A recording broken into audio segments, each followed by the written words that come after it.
कि आप दूसरों के साथ वैसा ही करेंगे जैसा कि आप चाहते हो कि दूसरे लोग आपके साथ करें। ये धर्म की नींव है। ईश्वर उन्हीं धर्मों ने माना जिन्होंने सत्य को ईश्वर माना। अगर मैं तुमसे लड़कर तुम्हें प्रेम समझाऊं तो ये तो मेरी हार हुई। ये दिन क्यों हो रहा है, दिन कैसे होता है, इसके पीछे की क्या वजह है, ये रात क्यों होती है, अंधेरा क्या होता है, रोशनी क्या होती है, तारे सितारे क्या होते हैं, चांद और सूरज क्या होता है, ये ब्रह्मांड क्या होता है, ये धरती क्या होती है, धर्म क्या होता है, ये मानव की जिज्ञासा का सवाल है। धर्म क्या होता है उसे जानने से पहले ये जान लो कि धर्म की क्या ज़रूरत थी, धर्म बनाने की क्या आवश्यकता पड़ी जो हमने धर्म का निर्माण करा। अगर इस बात को समझ जाओगे तो आप ये भी बड़ी आसानी से समझ जाओगे कि आज हमारे जीवन में धर्म का क्या रोल है और धर्म क्या होता है। दरअसल बात उन दिनों की है जब मानव विकसित होना शुरू हुआ था। धीरे धीरे अब वो चीज़ों को देख रहा था, उसकी सोचने समझने की क्षमता आ रही थी। धीरे धीरे 50-60 हज़ार साल पहले भारत में इंसानों ने आग के ऊपर अपना नियंत्रण पाना शुरू करा।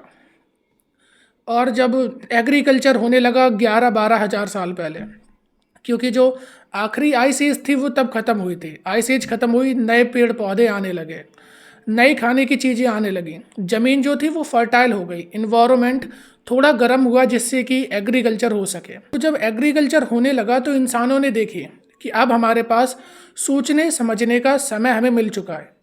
पहले क्या था कि शिकार कर रहे हैं, दिन भर वही चिंताओं में लगे हैं, बारिश हो रही है, भागे प्रकृति से बच करके, पेड़ पौधों पर छिपे हैं। लेकिन जब एग्रीकल्चर हुई तो सोचने समझने के लिए थोड़ा और ज़्यादा समय मिल गया, उसी समय का यूटिलाइज करा। और जब वो शिकार भी करते थे तब भी उन्हें लगता था कि हमारे साथ कोई एक ऐसी दैवी शक्ति है जो इन हमसे बड़े, हमसे ज़्यादा शक्तिशाली जानवर को मारने में हमारी मदद कर रही है। ऐसी कोई एक दैवी शक्ति जरूर है। इसी वजह से अब वो लोग एक अदृश्य शक्ति की पूजा करने लगते हैं। वो आसमान में देखते, उन्हें तारे दिखते हैं, दिन में उन्हें सूरज दिखता है, रात में उन्हें चांद दिखता है। कभी बारिश होती है, कभी बारिश होती है तो कभी बहुत ज़्यादा गर्मी पड़ने लगती है, कभी एकदम से अचानक बहुत ज़्यादा बादल आ जाते हैं। जब वो इन चीज़ों को देखते हैं तो उन्हें लगता है ज़रूर कोई हमसे बड़ी फोर्स है, हमसे बड़ी पावर है, क्योंकि इंसान उस समय से डोमिनेट करने लगे थे। इंसानों का अस्तित्व तब से इतना मजबूत हो गया था कि वो पूरी दुनिया पर डोमिनेट कर रहे थे कि अब तो पूरी दुनिया हमारा राज्य है। लेकिन जब इंसान से बड़ा कोई नहीं मिला उन्हें, कि इस दुनिया में तो हमसे बड़ा कोई दिखाई नहीं दे रहा है, लेकिन फिर भी ये प्रकृति की कुछ चीज़ें ऐसी हैं जिन्हें हमें इनके अकॉर्डिंग चलना पड़ता है, हम इनके विपरीत नहीं जा सकते हैं। तब उन्होंने कहा कि जरूर कोई एक ऐसी चीज़ है, जरूर कोई एक ऐसी शक्ति है जो हमसे भी बड़ी है। अब वो शिकार करें तो देवी देवताओं की पूजा करने लग जाएं, अगर वो प्रकृति की पूजा करने लग जाएं, जब वो पेड़ से फल लेने जाएं या फिर रूट लेने जाएं अपने खाने के लिए तो उसे धन्यवाद करें। बड़े ही ग्रेटफुल लोग थे वो। नदी को धन्यवाद करें, नदी से मछली मिल रही है, साथ में और भी खाने की चीज़ें मिल रही हैं, पानी मिल रहा है, उसका धन्यवाद करने लगे।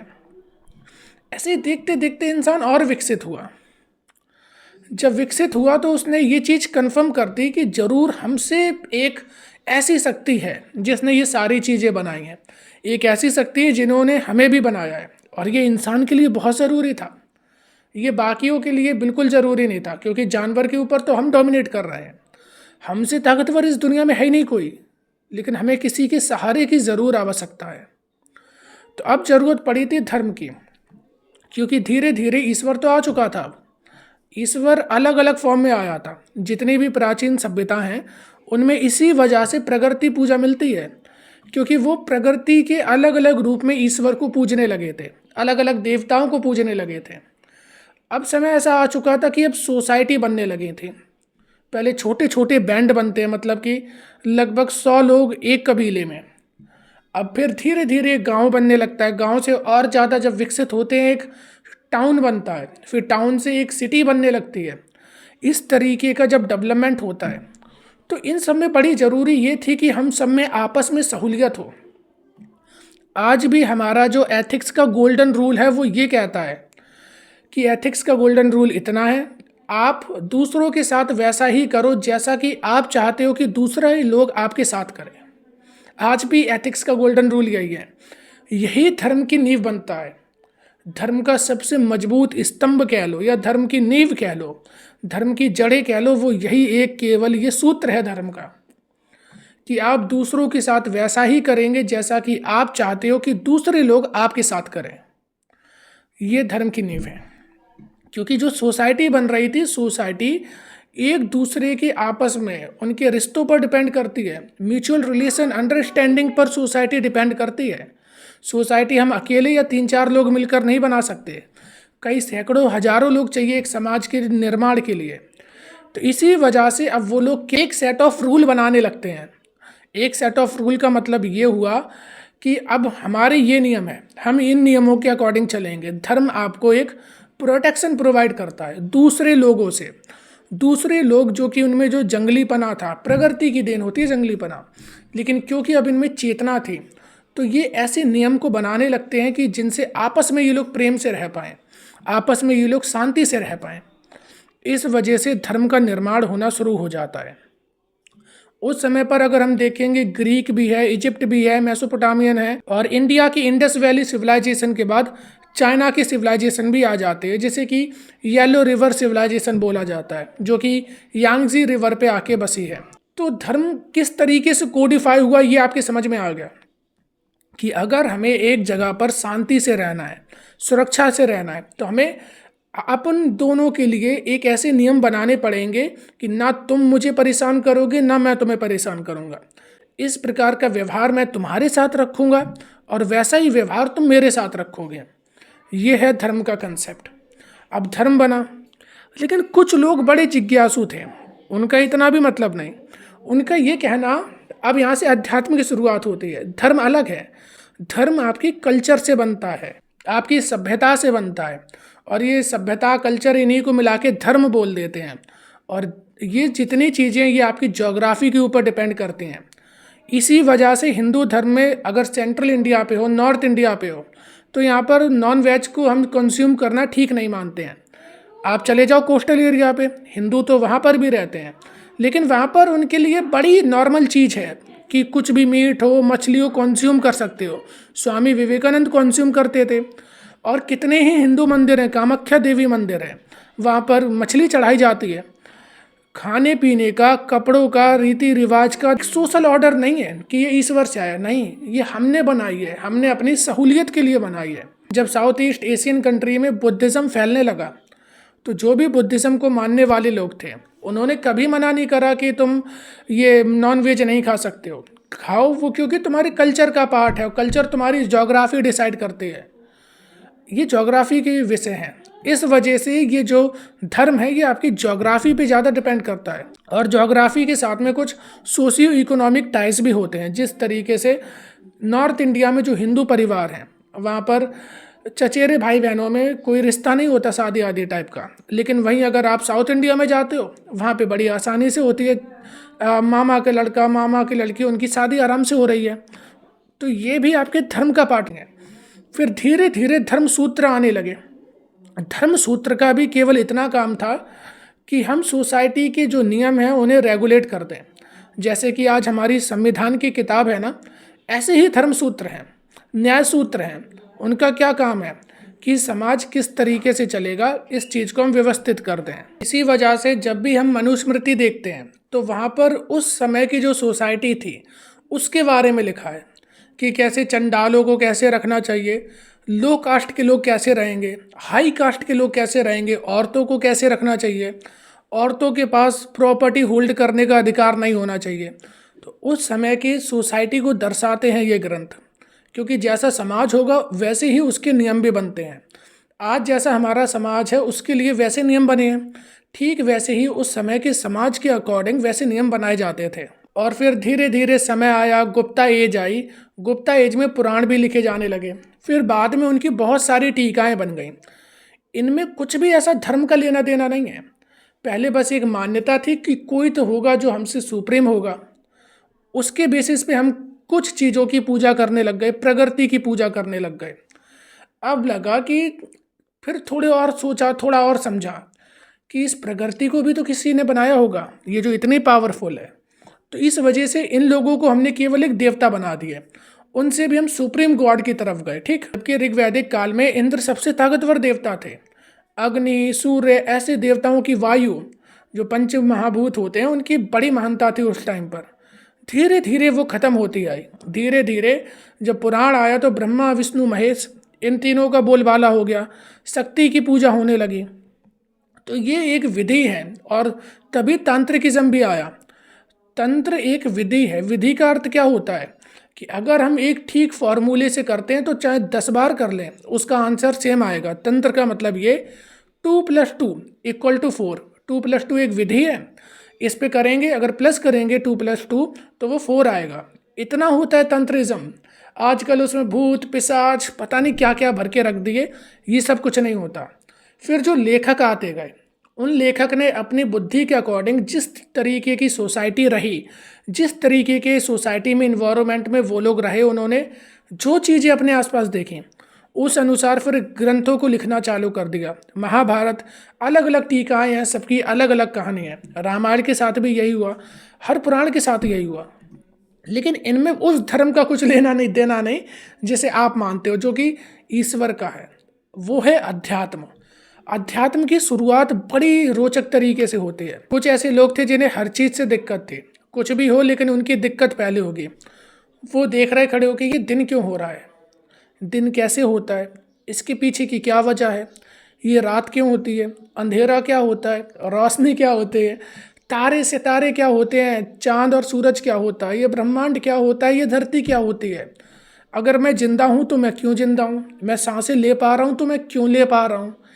ऐसे जब लोग आए तब जन्म हुआ फिलॉसफी का। और ये लोग बड़े ही रोचक लोग थे। हर चीज़ पे सवाल उठाना इनकी तो आदत सी बन चुकी थी।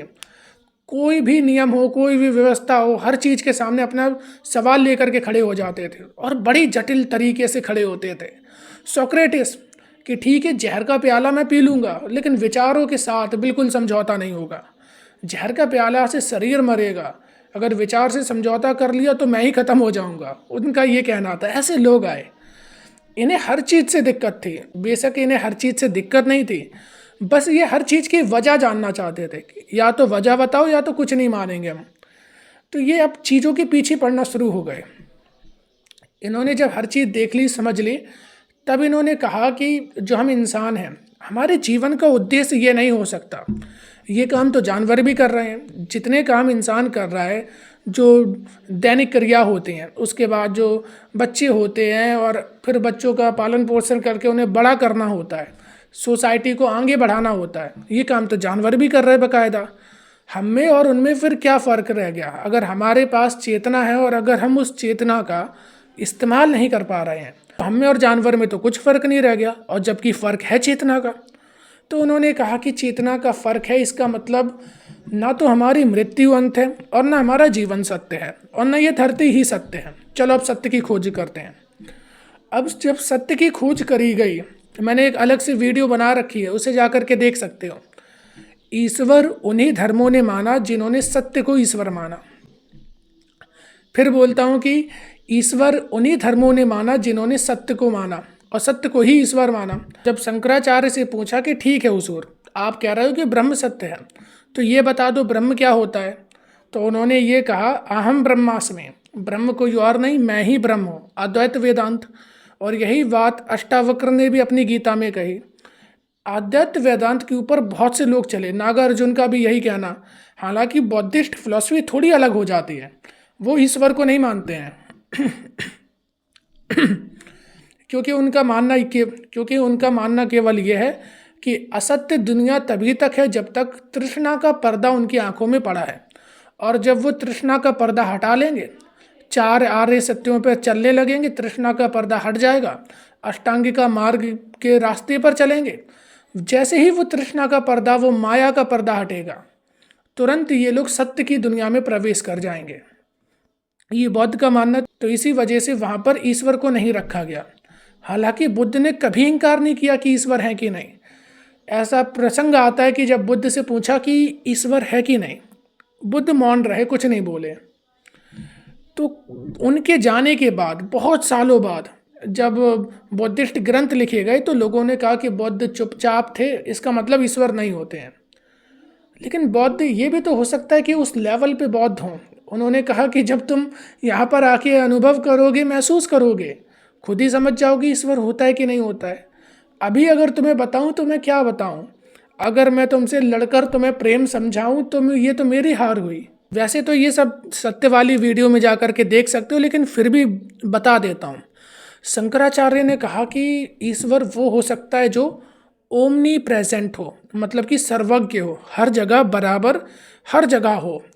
और फिर उन्होंने कहा कि वो एटर्नल भी होना चाहिए। एटर्नल का मतलब कि हर जगह कण कण में तो है ही, ओमनी प्रेजेंट तो है ही, लेकिन अनंत है, सदा के लिए है, अंतकाल तक है। ठीक है, ऐसा ईश्वर होगा। मतलब कि ईश्वर क्या, जो कभी बदले ना। वो कर रहे थे सत्य की खोज। उन्होंने कहा कि संसार की हर चीज़ बदल जाती है, तो ये सत्य नहीं, ये माया है। अब ऐसी चीज़ जो कभी ना बदले, जो हर देश काल परिस्थिति सब में बराबर हो, वो सत्य है। तो उनसे कहा चलो ठीक है, अब ये बता दो सत्य क्या है। तो जब सत्य पूछा तो उन्होंने कहा कि सत्य ब्रह्म है। ब्रह्म क्या है? हम ही ब्रह्म है। अगर अपने आप को जान लोगे, माया से विरक्त होकर खुद को जान लोगे, तो तुम सत्य को जान लोगे। इतनी सी बात है। तो इस तरीके से फिलॉसफी का जन्म हुआ, जो कि क्या बना, हमारा अध्यात्म बना। धर्म और अध्यात्म दोनों बहुत अलग चीज़ हैं। धर्म आपकी हमेशा बदलता ही रहेगा। जिस तरीके से आपका समाज बदलता जाएगा, वैसे ही आपके भगवान बदलते जाएंगे, भगवान के रंग रूप भी बदल जाएंगे, भगवान की जो विचारधारा है वो भी आपकी बदल जाएगी। क्योंकि हमारा भगवान वो होता है जैसा हमारा समाज होता है। जिस प्रकार का हमारा समाज है, वैसे भगवान की हम निर्माण स्वयं कर लेते हैं, उनके विचारों का निर्माण हम स्वयं कर लेते हैं। लेकिन अध्यात्म में ऐसा नहीं है। अध्यात्म में या तो तुम सत्य की खोज करके लाओ कोई, तो तर्क की कसौटी पे यहाँ तौला जाता है। और तर्क की कसौटी पर भी तब तक तौला जाता है जब तक अंत कहीं नहीं मिल जाता है। शंकराचार्य ने ब्रह्म पे आकर अंत कर दिया। नागार्जुन ने तर्क पे आकर तर्क का भी अंत कर दिया कि अगर जो बात तर्क से, तर्क के जानने में आए, तो वो भी तर्क व्यर्थ है, क्योंकि वो भी आपकी बुद्धि से आ रहा है, और बुद्धि से जाने जाए तो फिर वो मोक्ष नहीं। उन्होंने कहा कि एक अवस्था ऐसी आएगी जब ये समझ जाओगे कि यहाँ पे हर चीज़ नहीं जानी जा सकती। हर चीज़ बुद्धि पर रख के, हर चीज़ तर्क पे रख करके या भावनाओं पे तो कुछ भी नहीं जाना जा सकता। तो एक स्थिति ऐसी आएगी जब तुम शांति में चले जाओगे।